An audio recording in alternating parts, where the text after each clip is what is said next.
Assalamu alaikum wa rahmatullahi wa barakatuh, mes chers frères et sœurs. On va continuer aujourd'hui, Inch'Allah, avec les enseignements de Luqman.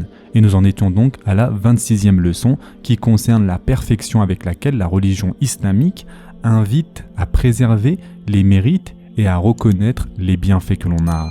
En effet, mes chers frères et sœurs, ceci a été clairement énoncé à travers tous les versets que l'on a vus, par le fait que même lorsque les parents sont des associateurs appelant au polythéisme, Allah Azza wa Jal nous ordonne de rester avec eux ici-bas de façon convenable.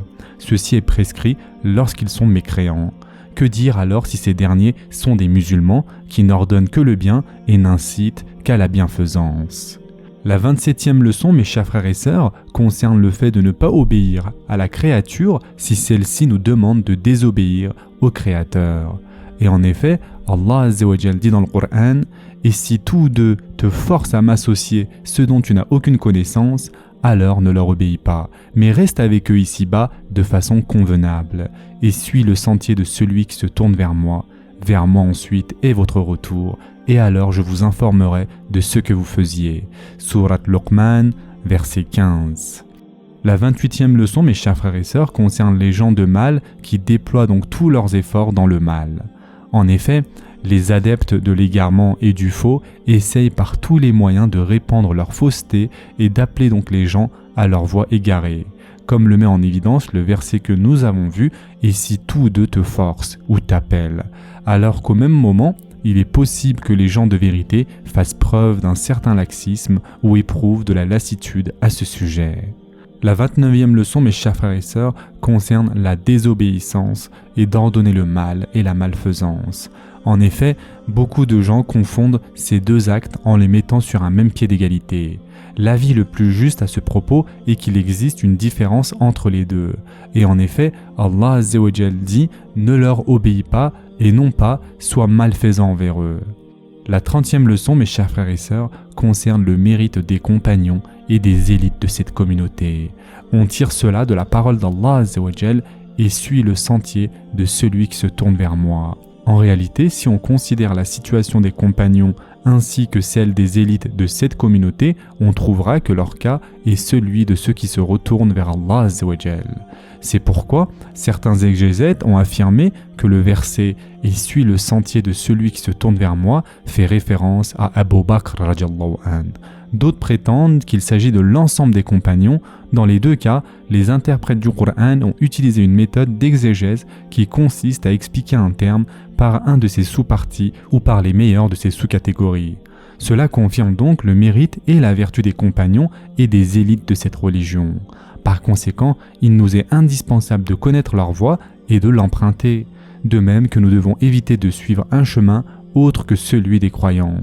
Et en effet, Allah Azza wa Jal dit dans le Coran « Et quiconque fait scission d'avec le messager, après que le droit chemin lui est apparu et suit un sentier autre que celui des croyants, alors nous le laisserons comme il s'est détourné et le brûlerons dans l'enfer. Et quelle mauvaise destination » Sourate An-Nisa, verset 115. La 31e leçon, mes chers frères et sœurs, concerne l'importance du choix des amis. En effet, le croyant n'a pas à fréquenter toute personne qu'il souhaite, et combien de mal est causé par la mauvaise compagnie.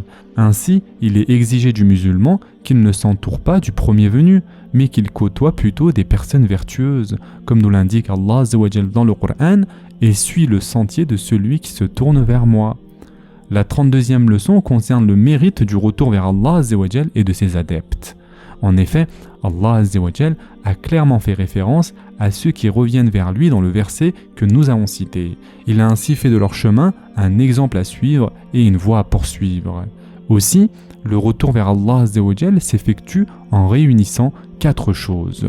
Tout d'abord l'aimer, deuxièmement se soumettre à lui, troisièmement se diriger vers lui et enfin quatrièmement se détourner de tout autre que lui. À ce propos, Ibn al-Qayyim a dit « Nul ne mérite ce qualificatif hormis ceux qui rassemblent ces 4 caractéristiques. » Et la définition de ce terme chez les pieux prédécesseurs allait dans ce sens. La 33e leçon concerne les actions qui sont enregistrées. En effet, mes chers frères et sœurs, les actions des serviteurs sont toutes comptabilisées. Celles-ci seront dévoilées le jour de la résurrection. Et en effet, comme nous l'avons vu, Allah Azza wa Jal dit « Vers moi ensuite est votre retour, et alors je vous informerai de ce que vous faisiez. » La 34e leçon, mes chers frères et sœurs, concerne l'association à Allah Azza wa Jal. Mes chers frères et sœurs, le shirk n'est fondé sur aucune preuve et ses adeptes ne disposent d'aucun argument. On déduit cela de la parole d'Allah Azza wa Jal, et si tous deux te forcent à m'associer ce dont tu n'as aucune connaissance. Ce verset est semblable à sa parole dans laquelle Allah Azza wa Jal dit « Et quiconque invoque avec Allah une autre divinité sans avoir la preuve évidente de son existence aura à en rendre compte à son Seigneur. En vérité, les mécréants ne réussiront pas. » Surat al-Mu'minun, verset 117. Ainsi, le polythéisme, quelle que soit la forme qu'il prend, est absolument injustifiable, et cela s'applique indépendamment des circonstances ou des manières de les commettre. La leçon 35, mes chers frères et sœurs, concerne le fait d'insister sur le fait que l'on sera tous ressuscités. En effet, lorsque l'on invite au bien ou on réprouve le mal, il est nécessaire d'insister sur le fait qu'on retournera tous vers Allah Azza wa Jal et qu'il rétribuera chacun en fonction de ce qu'il a œuvré dans cette vie. C'est un fait que les prédicateurs doivent considérer dans leur prédication. En raison de son importance, cela a été répété à plusieurs reprises dans le récit de Luqman. En effet, Allah Azza wa Jal dit « Vers moi est la destination, vers moi ensuite est votre retour ». Ceci est donc une réalité qui a constamment besoin d'être rappelée aux gens afin que l'idée qu'ils retourneront à Allah Azza wa Jal et qu'il les rétribuera selon ce qu'ils auront accompli ici-bas s'ancre dans leur esprit et leur mémoire, en vue qu'ils se préparent comme il se doit donc pour le jour du retour. Et enfin, pour terminer pour aujourd'hui, mes chers frères et sœurs, la 36e leçon concerne l'ampleur de la science d'Allah Azza wa Jal. La science d'Allah Azza wa Jal cerne toute chose et rien ne lui échappe, ni dans les cieux, ni sur la terre. Et en effet, Allah Azza wa Jal dit dans le Coran « Ô mon enfant, fût-ce le poids d'un grain de moutarde, au fond d'un rocher, ou dans les cieux ou dans la terre, Allah le fera venir. Allah est infiniment doux et parfaitement connaisseur. » Surat Luqman, verset 16. Ce sera tout pour aujourd'hui. En attendant, prenez soin de vous mes chers frères et sœurs et à très prochainement, Inch'Allah.